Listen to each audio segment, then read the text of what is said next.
माघ महामहत्तम अध्याय 25। हरे कृष्णा, राधे राधे। कल हमने माघ महामहत्तम के अध्याय 24 में हाथी ऋषि मृगश्रृंग को अपने पिछले जन्म का वृतांत बता रहा है। अब आगे अपने पिछले जन्म का वृतांत बताते हुए उस दिव्य रूपधारी हाथी रूपी जीव ने कहा, इस प्रकार धर्म के मार्ग से चलकर मैंने 1 करोड़ स्वर्ण मुद्राओं का उपार्जन किया। मेरा एक ही पुत्र था जो संपूर्ण गुणों में शेष था। मैंने अपने सारे धन को 2 भागों में बांटकर आधा तो पुत्र को दे दिया और आधा अपने लिए रख लिया। अपने हिस्से का धन लेकर पोखर खुदवाया, नाना प्रकार के वृक्षों से युक्त बगीचा लगवाया, अनेक मंडपों से सुशोभित देव मंदिर बनवाया, मरुभूमि के मार्गों में कुएं बनवाए तथा ठहरने के लिए धर्मशालाएं तैयार कराई। कन्यादान, गौदान और भूमिदान किए। तिल, चावल, गेहूं और मूंग आदि का भी दान किया। उड़द, धान, तिल और घी आदि का दान तो मैंने बहुत बार किया। तदंतर रस के चमत्कारों का वर्णन करने वाला कोई कापालिक मेरे पास आया और कौतूहल पैदा करने के लिए कुछ करामात दिखाकर उसने मुझे अपने मायाजाल में फंसाकर ठग लिया। उसकी करतूतें देखकर उसके प्रति मेरा विश्वास बढ़ गया और चांदी, सोना आदि बनाने के नाम पर मेरा सारा धन बर्बाद हो गया। उस कापालिक ने मुझे भ्रम में डालकर बहुत दिनों तक भटकाया। उसके लिए धन देकर मैं दरिद्र हो गया। माघ का महीना आया और मैंने 10 दिनों तक सूर्योदय के समय महानदी में स्नान किया, किंतु बुढ़ापे के कारण इससे अधिक समय तक मैं स्नान का नियम चलाने में असमर्थ हो गया। इसी बीच में मेरा पुत्र देशांतर में चला गया। घोड़े मर गए, खेती नष्ट हो गई और बेटे ने वेश्या रख ली। फिर भी भाई बंधु ये सोचकर कि यह बेचारा बड़ा पुण्य आत्मा और पुण्यवान है, धर्म के ही उद्देश्य से मुझे कुछ भी रूखा सूखा अन्न और भात दे दिया करते थे। अब मैं अपना धर्म बेचकर कुटुंब का पालन पोषण करने लगा। केवल माघ स्नान के फल को नहीं बेच सका। एक दिन जिव्या के स्वाद के कारण दूसरे के घर पर खूब गले तक ठूस कर मिठाई खा ली। इससे मुझे अजीर्ण हो गया। अजीर्ण से अतिसार की बीमारी हुई और उससे मेरी मृत्यु हो गई। केवल माघ स्नान के प्रभाव से मैं 1 मनवतर तक स्वर्ग में देवराज इंद्र के पास रहा और उस पुण्य की समाप्ति हो जाने पर हाथी की योनि में उत्पन्न हुआ। जो लोग धर्म बेचते हैं वे हाथी ही होते हैं। हे विप्रवर, इस समय आपने हाथी की योनि से भी मेरा उद्धार कर दिया। मुझे स्वर्ग की प्राप्ति करवाने के लिए आपने पुण्य दान किया। हे मुनीश्वर, मैं कृतार्थ हो गया, कृतार्थ हो गया, कृतार्थ हो गया। आपको नमस्कार है, नमस्कार है, नमस्कार है। यूं कहकर वह जीव स्वर्ग को चला गया। सच है, सत्पुरुषों का संग उत्तम गति प्रदान करने वाला होता है।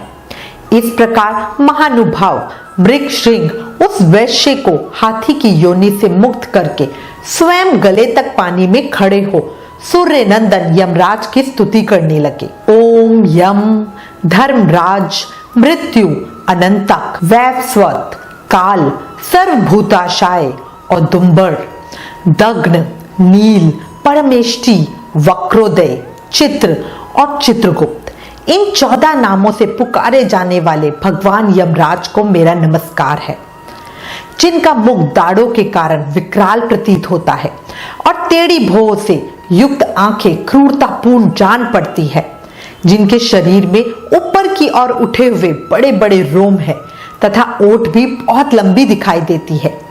ऐसे आप यमराज को नमस्कार है।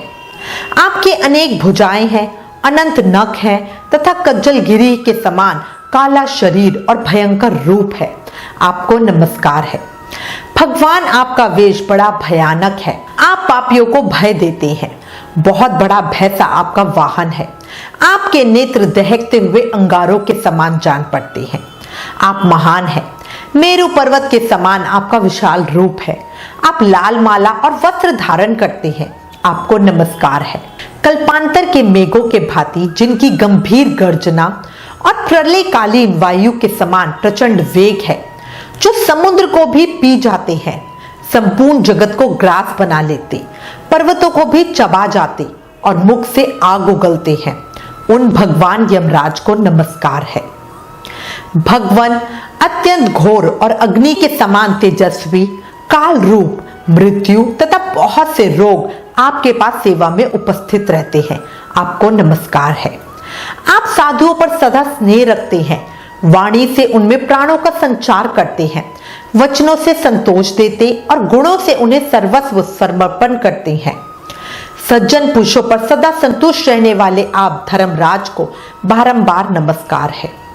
जो सबके काल होते हुए भी शुभ कर्म करने वाले पुरुषों पर कृपा करते हैं, जो पुण्य आत्माओं के हितैषी, सब पुरुषों के संगी, धर्मात्मा तथा धर्म का अनुष्ठान करने वालों के प्रिय हैं, उन धर्मराज को नमस्कार है। जिसकी पीठ पर लटके हुए घंटों की ध्वनि से सारी दिशाएं गूंज उठती हैं तथा जो ऊंचे ऊंचे सींगों और फुंकारों के कारण अत्यंत भीषण प्रतीत होता है, ऐसे महान भैंसे पर जो विराजमान रहते हैं तथा जिनकी 8 बड़ी बड़ी भुजाएं क्रमशः नारज, शक्ति, मुसल, खड़ग, गदा, त्रिशूल, पाशा और अंकुश से सुशोभित है, उन भगवान यमराज को प्रणाम है।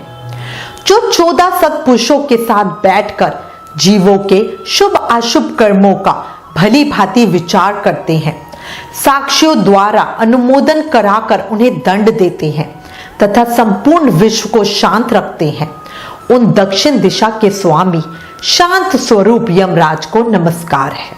जो संपूर्ण विश्व से उत्कृष्ट, निर्मल, जगत के पालक, ब्रह्मा, विष्णु तथा शिव के प्रिय, सबके शुभाशुभ कर्मों के उत्तम साक्षी तथा समस्त संसार को शरण देने वाले, माता संज्ञा के सुयोग्य पुत्र तथा यमुना जी के ज्येष्ठ भ्राता, आप यमराज को मेरा प्रणाम है।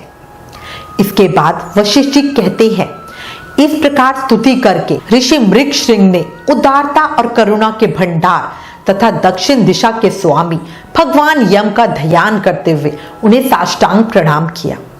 इससे भगवान यम को बड़ी प्रसन्नता हुई। वे महान तेजस्वी रूप धारण किए मुनि के सामने प्रकट हुए। उस समय उनका मुख कमल के समान खिला हुआ था। यमराज ने कहा, हे मुने, मैं तुम्हारे इस स्तोत्र से बहुत संतुष्ट हूँ और तुम्हें वर देने के लिए यहाँ आया हूँ। तुम मुझसे कोई भी मनवांछित वर मांगो, मैं तुम्हें अभिष्ट वस्तु प्रदान करूंगा। उनकी बात सुनकर मुनीश्वर मृगशृंग उठकर खड़े हो गए। यमराज को सामने उपस्थित देखकर उन्हें बड़ा विस्मय हुआ। उनके नेत्र प्रसन्नता से खिल उठे। उन्होंने हाथ जोड़कर कहा, हे भगवान, इन कन्याओं को प्राणदान दीजिए। मैं आपसे बारंबार यही याचना करता हूँ। मुनि का कथन सुनकर यमराज ने अदृश्य रूप से उन ब्राह्मण कन्याओं को उनके शरीर में भेज दिया।